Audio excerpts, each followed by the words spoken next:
Welcome to Global Warning. I am Stuart Schofield, and today we will be talking about smoke, water, and even smoke on the water.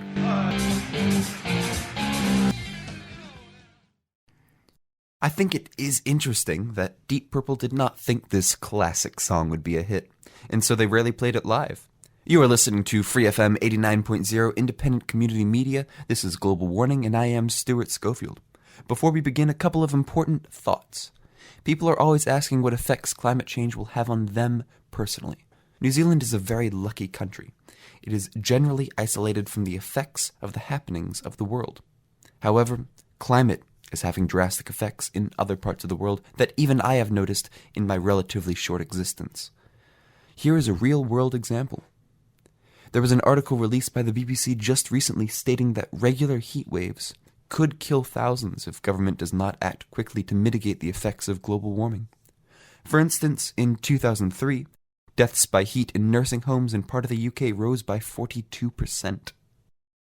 According to the article, there may be at least 7,000 deaths every year by 2050 in just the UK. That may seem extreme. The reason for this is because it is an extreme concern. Other examples include rising carbon dioxide concentrations in the atmosphere, shrinking sea ice levels, rising sea levels, and, most importantly, rising temperature of the Earth. If you have any questions about global warming, feel free to email globalwarning89.0@gmail.com. Again, that is globalwarning89.0@gmail.com. I have in the studio today Miss Margaret Evans, who was a journalist and former mayor of Hamilton, is a part of TOTI, which has been responsible for several of the statues in Hamilton, and has asked the council to update the 10-year plan to include climate change. I also have Mr. Kevin Wood, who is an environmental scientist and human geographer. So today's topic is, of course, climate change and global warming. So I have a question about it, and what is everyone's, before we get started, what is everyone's view on climate change? And for instance, what is causing it, and what can New Zealand do to help stop this global catastrophe? Well, I'm quite happy to take the front position. It is the most significant issue facing humankind today, because I think Mother Earth's likely to be here long after we've long gone. I also want to say I think there's far too much debate on whether or not it's human-caused, whereas most people these days, whether you're in the darkest of Africa or in the Sahara Desert, know that the consequences are there before us, and greater storms, more hot weather, the worst of everything. So I just wish we would get on with planning to cope with what's coming, rather than continuing the debate about whether we've caused it in the first place. Very good points. Yeah, some debate about that, but as in past, it's always been it's always been where we've had civilizations where it just hasn't existed. Nature itself has always fixed that, but now as population has increased, we've got everything which is human. Right, yeah, no, whereas this time round, because of population growth and everything else, we're draining the resources of the earth faster than what they can replenish, and this is the big problem. We've got the industrial revolution, and then we've got coal, we've got everything else, the CO2. It takes 100 years or so for it to break down in the atmosphere, and of course, once it's all in there, it's continuing, and it's just going faster than what the earth itself can break down. We call it anthropogenic greenhouse gases. Water vapour is the largest, but the biggest concern is the CO2 that we're putting into the atmosphere. Which leads to the greenhouse effect, which causes a global warming of the planet. And as Ms. Evans points out, wouldn't it be wonderful to move forward on what we can actually do about the problem, how we can inspire our leaders, our people, and our citizens to take perhaps personal responsibility and make changes for the future. Because as Ms. Evans says very clearly, the planet will be here, but will it be habitable for us is the question. Can I come in there and I make the point, and I think I often give the challenge, how many words do you think have been written and spoken about this subject in the last 50 years? Far too many. But there's been a decided lack of action. But let's not be pessimistic. I'm quite an optimist because, for instance, I've just come back from 5.5 weeks across the top of the world in places like Mongolia. Now, we've already talked about the mega cities and the huge population increases that are creating challenges that we human beings have never had before. And I think that Mongolia is a really good example. Ulaanbaatar, which has about 8 million people, roughly twice the size of the whole of New Zealand, has a chronic water shortage. Now, climate change has already affected places like the Gobi Desert, etc. And we were in the middle of a dust storm on the train, and I can tell you that makes you think. They have a problem of rural departures in New Zealand, farmers leaving the land and coming into the city, and there's not enough water. It's as simple as that, not enough water. So you've got the melting of the ice caps, etc. But all of the loss of forest, the issues very relevant to Hamilton, like poorly designed stormwater, means that that's a major issue for them. Now, how do you create water? That's just an example of one of the challenges. And I'm going to say one last thing here. I was walking down the street in Ulaanbaatar, and what did I see? A great big hoarding which advertised the Asian Mayors Forum. So there, a lot of their leaders were getting together and not just talking, but sharing some of the issues, sharing some of the solutions, sharing some of the ideas that they had to meet some of these challenges. And I was just reminded, in that poor, poor, poor place, they are so far ahead of us. Yeah, we're talking about water. You're talking about fresh water.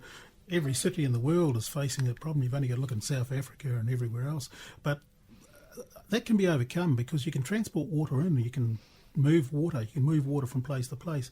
And we've got rivers. But if you look at in the perspective of roading, they're a tar sealed river. Rain drops on that. Now, why can't the water be taken off the side there, and so it won't evaporate, put into pods underneath or containers, and then you can transfer it from place to place and move it wherever you want to. Sure, you've got to clean it, but you can transport it for hundreds and hundreds of miles, and it doesn't rain in the same place every day. So where it rains and you've got too much rain there, you can shift it into another pod and move that. And it could be grey water, it could be wastewater, for cleaning purposes, not potable water. You're absolutely right. Now bring that back to Hamilton, New Zealand. Oh, yes. Why on earth are we using half of our treated water to water gardens? Isn't that a bit daft? Don't you think that we should be encouraging all of the new builds and maybe even subsidising old builds to put water tanks in their houses and in green buildings? Yes. Because think of the savings to the ratepayer. People love that line. Yeah. But also think how you're saving Mother Earth doing that. Because as you're saying, recycling water makes one a heck of a lot of sense. Yeah, an interesting thing that I heard was, what about taking shower water and using that to water your garden or water your lawn or something like that instead of having that treated, because it's basically clean. There's a bit of soap, there's a bit of shampoo, I don't know, but it's still basically usable, especially for plants. And what's interesting to me is anywhere that you go in the world, for the most part, if you go for a swim in a lake or a river, there's going to be something that's going to try to kill you. There's going to be a poisonous snake, a water mosquito. There's going to be something that's you're not going to want to mess with, except for in New Zealand, where nothing's bad comparatively to the rest of the world. There's very few negative things. Try swimming in Hamilton Lake. Right, that's my exact point. So, a lot of places that you go in the world, the water is unswimmable. So why are we polluting our clean water in New Zealand? Well, isn't that the question that everybody should be talking about, starting, can I say, with local government, because local government generally, apart from Auckland, is responsible for water supplies around the country. And over the last couple of years, government, including Federated Farmers, has done a lot of work looking at how better to manage our water supplies. But the problem you have, of course, is that we have a system that gathers water, like here in Hamilton. If you go along Peacock's Road, you can see the water treatment station. We've got this mindset that everything has to be centralised. We have to have one depot that the city engineer can run and decide how to make the water clean, and then it gets sent out to everybody, and we build more reservoirs to hold the water once it's treated when the population grows. Now, again, isn't that a bit old-fashioned? Shouldn't we be looking at these new ideas, as you said, gathering up some of the grey waters, not treating some of the waters that come naturally anyway? That's the conversation that we should really be happening. And unfortunately, trying to prod. They are very boring people, these city engineers, I have to say. Very, very resistant to change. Don't we have water care? Where we actually pay for, I mean, there's some resources. Auckland. That's shortly to be here too, is it not? I mean, well, don't we have that's the moot point, because not everybody's agreed. It was supposed to be a Waipa, Waikato, Hamilton collective, and I have to say, I'm not at all keen on that sort of arm's length operation. You talk to people in Auckland and they tell you what they pay for water. It hasn't actually improved anything except made water more expensive. Yes, if you're using recycled water, you can not only can you use that instead of pumping water in for the treatment plant, you're using recycled water for the treatment of sewage. But not only that, you can all the water that is collected off the road. We got a lot of pollutants on the road from vehicles and movement. And that, of course, goes into the water. But that storm water, that could go into tanks or could even go into separate lines and be used for industry. Watering gardens, council reserves, so that we've got nice, clean, green reserves rather than using the potable water that's You're available. absolutely right. The whole issue of stormwater needs a whole new thinking, and my brain's going back in the years when I was a journalist, when Hamilton first started its multi-million-dollar stormwater system, which is just really putting big pipes to take all the muck off the streets, etc. It was controversial at the time, and the greenies could be heard to say, but what about Mother Earth? Mother Earth needs a drink. And if you look at the way the water table, in fact, has dropped significantly, except in the last couple of months, around Hamilton, the combination of all the asphalt, all the driveways, all the covering over in industrial areas, etc., together with the stormwater, one has to say it was, again, one of those things that was deeply unfortunate. So we shouldn't spend all our time criticising what they did in the past. We should pick up what we've got now and, as you say, address it. Now, some of the little birds that sing to me in the city tell me that the City Council is now encouraging new homeowners not to join the stormwater system, that they're actually encouraged to let the water soak into their lawns the way it used to be. But surely we've gone over that in the past, where we take people like Rachel Carson, who have done huge amounts of work on percolating groundwater. And how many years did it take to pick it up, of how the movement of the and eventually that will go into rivers, and if you're going to put that onto your sections, it's still got to percolate. It's still got to go somewhere. Not every tree is going to absorb it. But isn't it better to have it percolating than just sending litres of it, goodness knows how many litres, into the Waikato River? And I think that there's a general sense of understanding that if you measure the quality of the river, from one end of the city, particularly the south end to the north end, where the river passes through, the quality at the south end is terrible in comparison with the quality at the front end, mostly caused by stormwater drainage, because it all just pours into. But stormwater drainage, 74% of our pollutants that come off cars and vehicles and everything else. And of course, the rubber moving on the roads goes into that stormwater. Absolutely. And into you're quite the river. right. It eventually ends up in the river. Not eventually, pretty quickly. Pretty quickly. And through those big pipes that we've As soon seen. as it rains. But that, As soon as it rains. that certainly needs to be cleaned up. And that's a resource that we're wasting. Every city in the world is wasting it. We need to. But just we need simply to save and treat use it and keep on pouring it into the river is what some engineers suggest, and that to me is again silly. I think we've got to come up with much more creative ideas, as you say, reuse it somehow. Well, not only that. When you look at where our water comes from, originally it comes from Lake Taupo, but now we've got these huge farms which are the trees are being cut down in South Waikato, and huge dairy farms there. But that land there, because there's no trees on it holding all the water back, in the summertime, there's no water ready to percolate down the river, and of course you're going to get lower river levels, and of course not only that, it's going to be a shortage of water in Hamilton. I think you're absolutely right there. And can I add a couple of things there? Firstly, forestation or reforestation doesn't just need to occur in the country. Again, in my travels through Russia and China and Mongolia and Siberia, I was really fascinated by the amount of street planting that was trees. And if we're facing a warming world, does not that make a lot of sense? And you can have pretty gardens underneath the trees, but at least, that's a step. And the other thing, when we talk about all vehicle pollution, everywhere in the world, they know you build big roads and you get lots of traffic.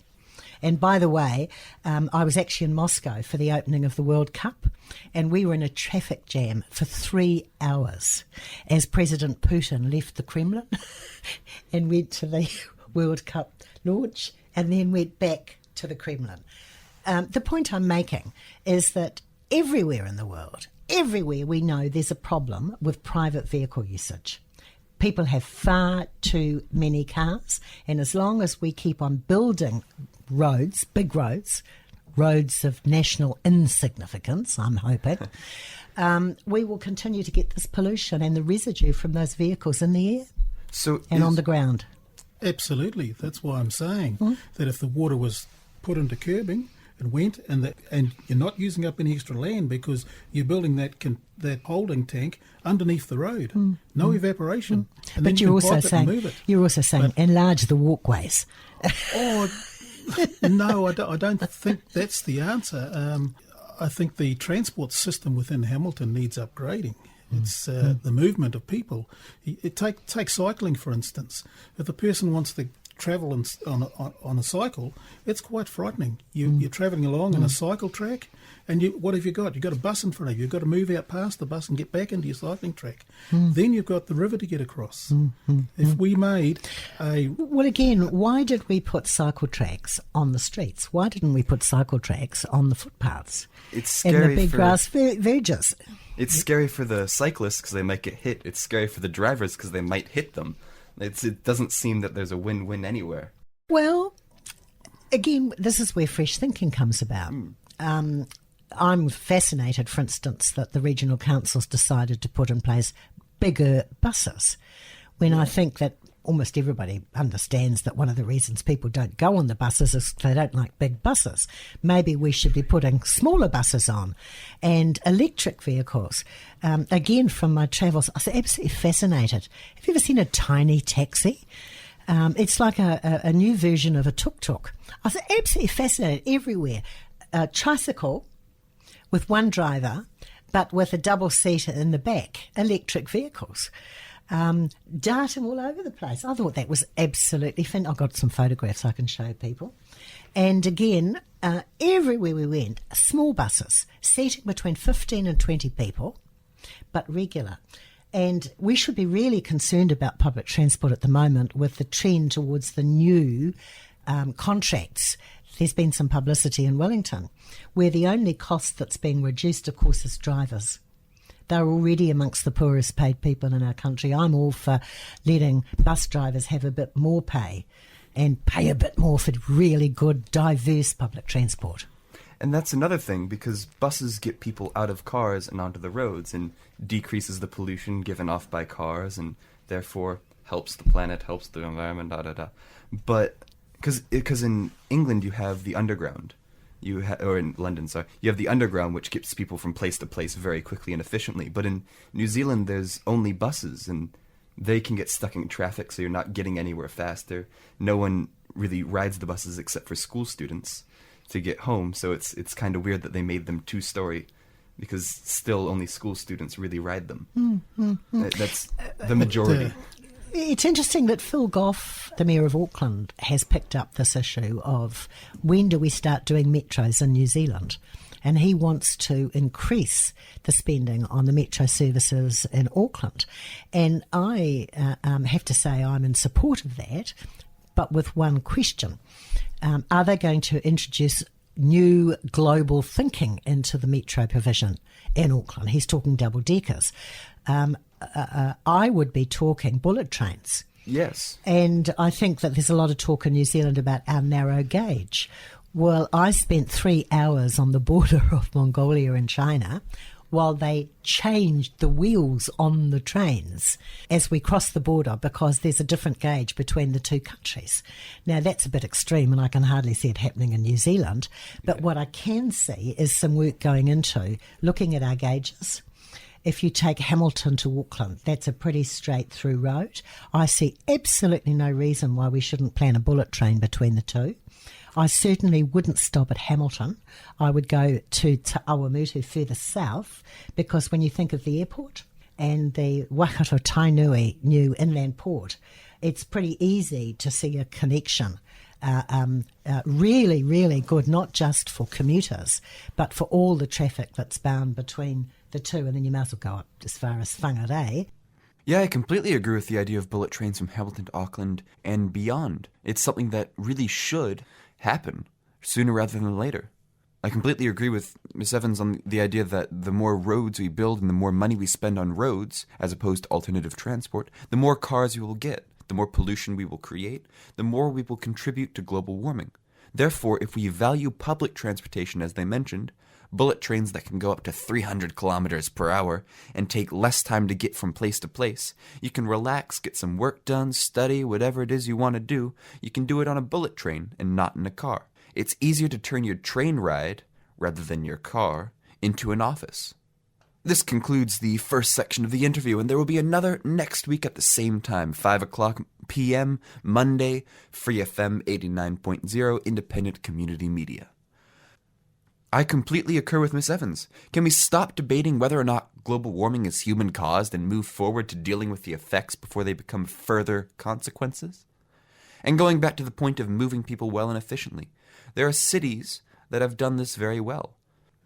Their system of public transportation moves far more people than Auckland's, yet they have less rail and less buses. How is this possible? Because they value public transportation. Instead of creating a series of freeways out of the city, they chose to create easily accessible public transportation and gave priority to buses rather than cars. It is my belief that New Zealand can change and have the same outcome. New Zealand values its tourism and its 100% pure slogan. So what will happen to the country if we lost that global reputation? And speaking of moving pollution, here is an example of what could happen if we allow pollution to proliferate uncontrolled. Here is Pollution by Tom Lear. Pollution.